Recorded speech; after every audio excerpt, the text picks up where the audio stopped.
All right, so when did I become interested in business? Now, for some people, I don't think business and commerce ever really interests them that much. Like, everyone finds money useful pretty much and likes to have money, but, for a lot of people, their job is just something to get through, and all the real fun in life happens outside of work, basically. It's not the work is maybe not a huge part of their identity. It's not like, woo, yes, I am a XYZ. It's more like, yeah, just get me to the weekend. Now for a lot of people, work is an important part of their identity, but for some people, it's not. Um, I was not. You hear some stories of entrepreneurs who are like, yeah, I was selling, I was cutting grass and selling lemonade and like just doing everything, from since I was a kid. I've always been an entrepreneur. Well, that's not really my story. Like, yeah, I did some money making projects when I was a kid. Um, my parents kind of helped us to raise some livestock for 4-H and stuff like that we could put some money into savings and that kind of thing. Um, I did one thing I did like was I liked opportunity and I liked money making schemes, if you will. And so this is I kind of find this a little bit hilarious, maybe, but it is. I do have if you will, I have a love for opportunity. I think it's fair to say that. And I think it's fair to say I've had that all my life, pretty much. Um, so when I was a kid, I actually, I would see these ads. I think there was maybe some opportunity type magazine where it's like had all these ads in it for like, make XYZ amounts of money just by stuffing envelopes or whatever.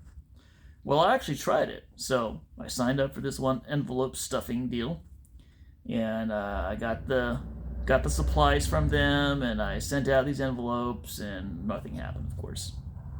Um, and so I decided, well, that's not good. I want, this is not cool. And so I wrote a letter, essentially threatening legal action. Now, I didn't technically threaten it. I just said, I threatened it in a sense, but I didn't say I was going to take legal action. I just said something like, I would prefer not to take legal action, something like that. And they sent back a reply fairly quickly, saying that, kind of underlining the parts in the material or something that said, essentially, you may or may not make money. And anyway, good little lesson, I suppose. Kind of funny too. Um, Now later, I want to say in my teens somewhere, maybe high school, you were able to, supposedly you can make money by assembling miniatures. So like miniature furniture. So you like get these like little, like 1/16 inch pieces of wood or something that you would cut and glue and line with fabric or whatever. So I tried that a little bit. I didn't get real far with that either. Um, so I liked the idea of making money. I like the idea of opportunity, but I would say that like just having a personality to just grind it out and just make money any way I could, and just slave away, evenings and weekends to try to make money when I wasn't in school, that kind of thing. That wasn't that really was not my personality, and I was not highly enterprising in the sense of like I was trying to sell everybody on everything. Um, like I said, I tried some of those schemes or whatever. I liked opportunity. I liked the idea of creating the perfect world, the perfect life, but I wasn't necessarily so motivated to like every day get out there and grind. That was not really me. Um, all right, so during my teenage years, like getting status in the youth group and stuff like that, that was important to me. All right, so fast forward into young adults. So I don't believe I really got interested in business and entrepreneurship until after we'd been married. So we had been in Thailand and we came back, and so we were young married. Um, we already had my oldest son, and our twins were on the way, and they came relatively shortly after we came back, I guess, a couple, however many months it was. And I began to see entrepreneurship and business as a solution, as a way to um, be able to do the things that I wanted to do and I felt I was called to do as well. And so,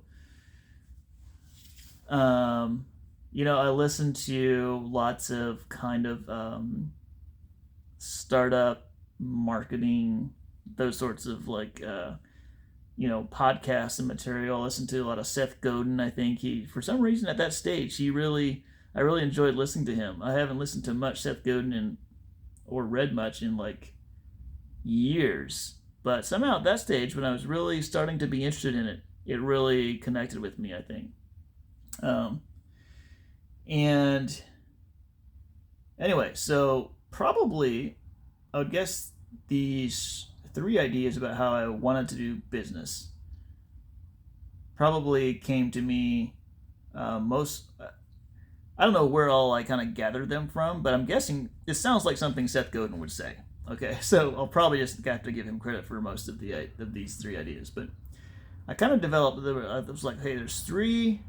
After kind of doing a lot of listening, okay, there are 3 things that sort of encapsulate how I want to operate as a business person. And those 3 things were generosity, innovation, and persistence, I believe was the 3rd one.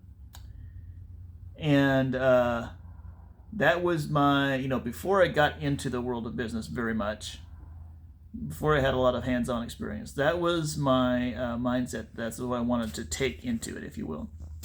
Now,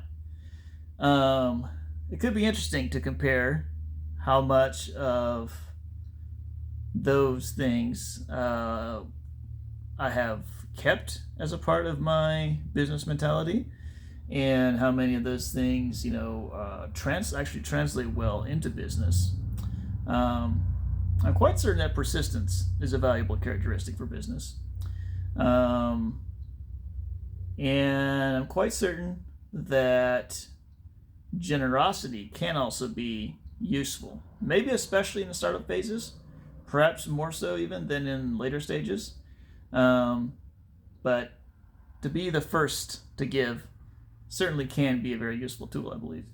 And then as far as innovation, this is one I think I used to really believe in, and now has some pretty substantial asterisks next to it. So maybe I will address those in one of the next videos. Anyway, thanks for coming, hanging out while I talk about my entrepreneurial journey. What about you? Can you share some nuggets from your entrepreneurial journey in the comments? Well, I know you can. The question is, would you?